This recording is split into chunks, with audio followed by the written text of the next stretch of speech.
Hello and welcome. आज इस video में हम देखेंगे साउंड ऑफ डिफ्थोंग्स क्या होते हैं। ठीक है, और बेसिकली हम जो मेन फोकस हमारा है वो ओ आई एंड ओ वाई का है।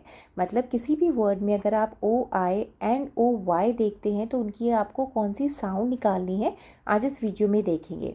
और सबसे आखिरी में हम देखेंगे कि बच्चों को आप किस ट्रिक से ये साउंड लर्न करा सकते हैं। ठीक है, चलिए वीडियो स्टार्ट करते हैं।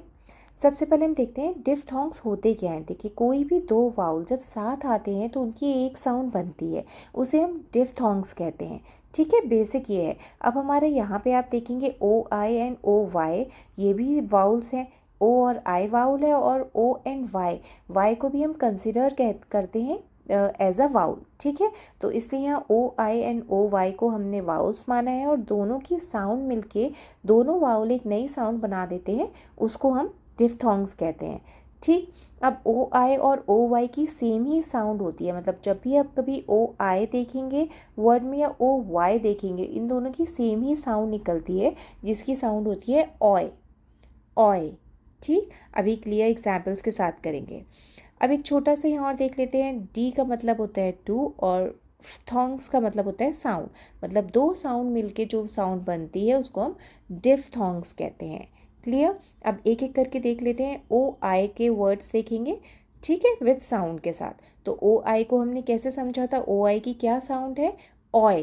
तो जब भी आप वर्ड देखेंगे ओ आई वाला या वर्ड्स के अंदर ओ आई देखेंगे तो आपकी साउंड निकलेगी ऑय। ठीक, जैसे एग्जाम्पल देखते हैं। ज फोनिक साउंड क्या होती है, ज, ऑय, जॉइन। ब ऑय बॉयल, ऑय सॉइल। ठीक है, तो ओ आई की हम ऑय की साउंड निकाल रहे हैं। क्लियर, अब नेक्स्ट देख लेते हैं। ऑय फॉयल, ऑयल, क्योंकि यहाँ पे ओ आई सबसे आगे है तो हमने ऑय बोला है, फिर एल की साउंड लगा दी है, ऑयल। मॉइस्चर, ठीक है, मॉइस्चर, यहाँ पे ओ आई बीच में तो ऑय, म ऑयस्चर, मॉइस्चर। पॉइंट, प ऑय ट, पॉइंट। चॉइस, च, सी एच को हम च पढ़ते हैं। ठीक है, मैक्सिमम हमने पहले पढ़ा था सी एच जो होता है, अगर आप कहीं भी साथ देखेंगे तो मैक्सिमम टाइम इसको च की साउंड निकालेंगे। च ऑय चॉइस, नॉइज। ठीक, अब नेक्स्ट देखते हैं। ओ वाई की भी सेम ही साउंड है, ऑय। ठीक, अब नेक्स्ट देखिए। ठ ऑय टॉय, ब ऑय बॉय, ज ऑय जॉय। ठीक, लॉयल, ल ऑयल, वॉइज, डिस्ट्रॉय, ऑय। ठीक है, अच्छा, आगे रीडिंग करने से पहले आपने कई बार देखा होगा कि कहा जाता है कि ऑय जो होता है ओ आई वाला। ठीक है, जो हम यहाँ पे दो साउंड है, ये ओ आई वाला जो होता है ज़्यादातर आपको सबसे आगे देखने को मिल सकता है, वर्ड के बीच में देखने को मिल सकता है। ठीक है, तो मैक्सिमम टाइम, मैं ये नहीं कह रही कि आपको हर बार मिल जाएगा, एक्सेप्शंस होते हैं, लेकिन एक्सेप्शंस का मतलब होता है कि वो कम वर्ड्स होंगे, कभी आएंगे तो आपको याद रहेगा। अच्छा, बहुत ही लिमिटेड वर्ड्स आप दिमाग में रख सकते हैं। अच्छा ठीक है, ओ आई यहाँ पे ऐसे सबसे आखिरी, वैसे ओ आई बहुत ही कम होता है कि सबसे आखिरी में आता है, तो ओ आई कभी आप देखेंगे, मैंने अभी तक मैक्सिमम नहीं देखा है ओ आई लास्ट में नहीं आता है। ओ आई जो कि जो ऑय की साउंड आएगी ज़्यादातर स्टार्टिंग में आएगी या मिड में आएगी। लेकिन जैसे हम अभी यहाँ पे ओ वाई वाला पढ़ रहे हैं तो ये कहा जाता है कि अगर ओ वाई सबसे, अगर ऑय की आपको वर्ड में सबसे आखिरी में साउंड आएगी तो आप ओ वाई लगाए। ठीक है, ये बात क्लियर है कि भाई अगर ऑय की साउंड सबसे आखिरी में आती है, कोई वर्ड आप बोलते हैं उसमें सबसे आखिरी में ऑय आ रहा है तो ज़्यादातर मैक्सिमम टाइम ओ वाई लगेगा। लेकिन इसका मतलब ये नहीं है कि ओ वाई हमेशा लास्ट में ही आता है। कई वर्ड्स में ओ वाई आगे भी आता है और कई वर्ड्स में बीच में भी आता है, लेकिन वो बहुत लिमिटेड वर्ड्स होते हैं।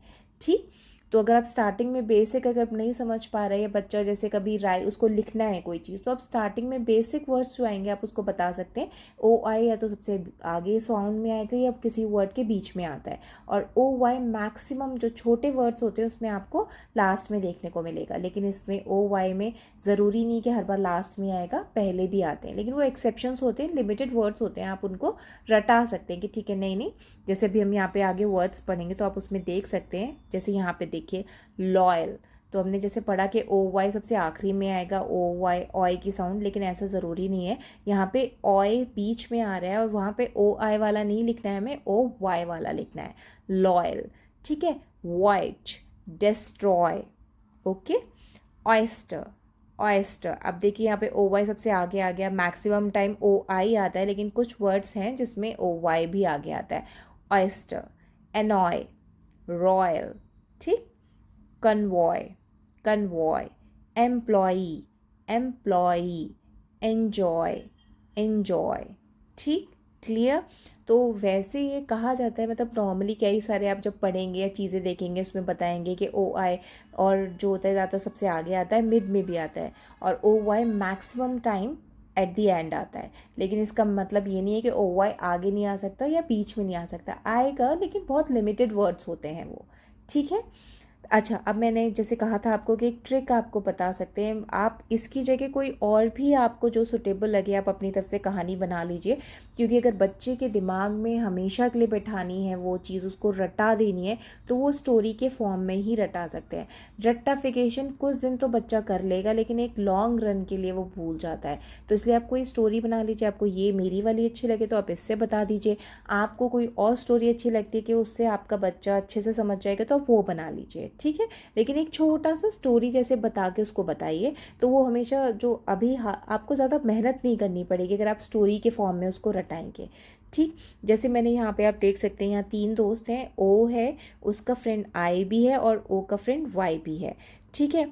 अब ये होता क्या है कि जब ओ घर से बाहर निकलता है और उसको पार्क में खेलने जाना होता है अपने दोनों फ्रेंड्स को बुलाने के लिए, तो वो बहुत ज़ोर से चिल्लाता है, ओए, ओए, ठीक है। तो आप ये बच्चों से भी बोले, कौन सी आवाज़ निकालते हैं अपने दो फ्रेंड्स, पहले पूछे ओके कौन से बेस्ट फ्रेंड्स हैं, आई और वाई बोलेगा वो, ठीक है। तो उसको आई और वाई सिखाइए कि आई और वाई उसके बहुत अच्छे फ्रेंड्स हैं। और जब उन्हें पार्क में खेलने जाना होता है तो वो अपने घर से ही आवाज़ निकालता है, ओए, ओए, तो वो दोनों बाहर आ जाते हैं। तो जब भी ओ और आई साथ दिखेंगे तो भी ओए की साउंड निकालनी है, और ओ और वाई की साउंड ओ और वाई साथ देखेंगे तब भी सेम साउंड निकालनी है, ओए, ठीक है।